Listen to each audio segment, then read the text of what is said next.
I used to say that your workspace reflects your personality. My workspace, this desk setup, is quite organized, has been known to change, and includes some unique tricks up its sleeves.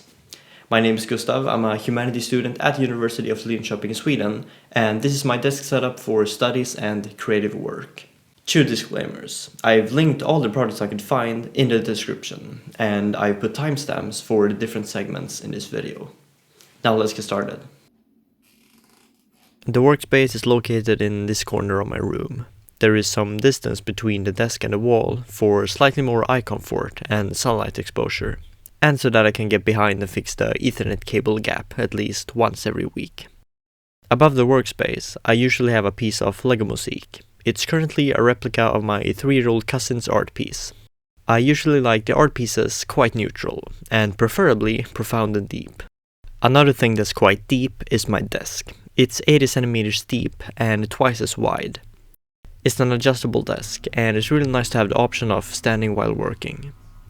I utilize it about 20% of the time at this desk. I often have it in standing mode when I'm lecturing in front of an imaginary audience, which is one of my study strategies.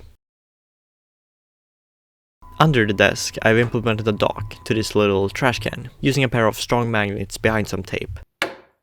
It's very handy, and you barely notice it. To the left side, I've installed a cable channel. I've placed it on the short side of the desk, because most of the cables are centered here, and it also gives me a place to store my headphones, a Lego phone stand, and a cable for transferring files. The PC itself is hiding the portrait monitor, along with 3 terabytes of storage and a microfiber cloth. I almost had to put the PC on the table, if the cables were to fit in both sitting and standing mode. As you can see, I've also used the PC to organize the cables. I found that they run very smoothly underneath the case. Gordon Ramsay would not like this spaghetti clutter of cables. Look! Look! What the fuck is this? But I think that the cables are fairly organized. In fact, I don't have any cables in sight when I'm working, unless you count the charging station and this camouflaged cable. I couldn't connect a wireless pair of headphones to my computer without lag and latency, so I'll stick to this cable pair, which I don't mind at all. It's a great budget option from Sennheiser, which I've used to edit perhaps 100 videos at this point. I have reintroduced these Logitech speakers to the setup, mainly because the headphone cable was a bit too short for the closest working headphone jack, and we didn't have any extension cables laying around. Yeah, that's the main reason I brought back the speakers, which I admit is a bit laughable, but now they're here, and I enjoy them. Before, I could only play audio aloud from the speakers of the portrait monitor. It's a 1080p panel from Asus, which is not meant to be in portrait mode, judging by the weak viewing angles. Most of the time, I just use the centered landscape monitor, a 4K panel from Samsung, but it's good to have a secondary display that I can power on whenever I'm multitasking in a full-screen app, or whenever I want more screen real estate. The dual monitor stand from Iglo is a new inclusion to the setup. Oh look, it's Benny! In addition to holding up the monitors and organizing some cables, I also store this classical Logitech web camera on it. Whenever I'm using it, I just bring it to the top of this monitor. I've placed these accessories on a notebook and done an acceptable job at letting the cable for the speaker to run through it. The plant and the camera lens have no practical utility for me, but even as a minimalist, I don't mind good decorative items. I also found that having my wallet on my workspace reminds me to actually take it with me when I'm going outside. Here is my domino-themed accessory holder in Lego, which I've once again upgraded. It has an inbuilt coaster, a dock for my smartwatch and earbuds, storage space for a ruler, a food knife to open mail, a tactile charcoal pen, this legendary multiple color ink pen, screen stylus, as well as this fountain pen. I mainly use these pens for writing down notes and thoughts in this notebook. That's right, it wouldn't be a minimalist workspace without a black notebook. The latest additions to the setup is a pair of Logitech products, namely the popular MX Master 3 accompanied by the MX keys. I finally decided to go wireless, making the space quite a bit more flexible when rearranging it for different activities. I've only used this MX Duo for a few days, but I've already gotten familiar with the expansive customization they offer. So far, it's been a great experience.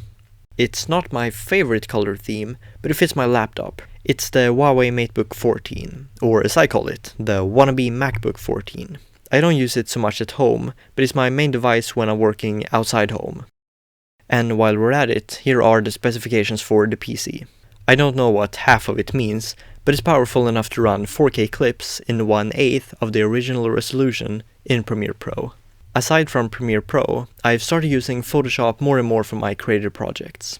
Send Anywhere is a service that quite conveniently lets me send and receive files between the different devices I have. Worth pointing out is also Start.io 2.0, which in my opinion is the best Lego CAD tool by a mile. And next to it is a graphic designer add-on. The rest of the apps are quite standard, perhaps you recognize them.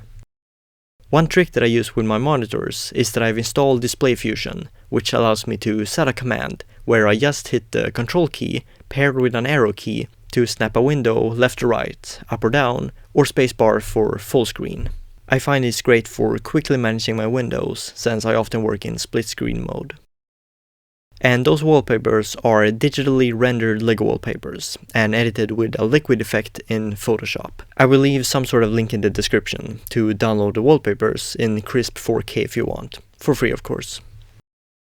The last thing about the software are these Chrome extensions. Here are all the ones I use. We got a writing tool, Grammarly, an ad blocker if you get too many ads about Grammarly. Tide is an extension for a Pomodoro clock, and you can also get this app on your phone. We have Clipped for syncing copied text between devices. It works 80% of the time.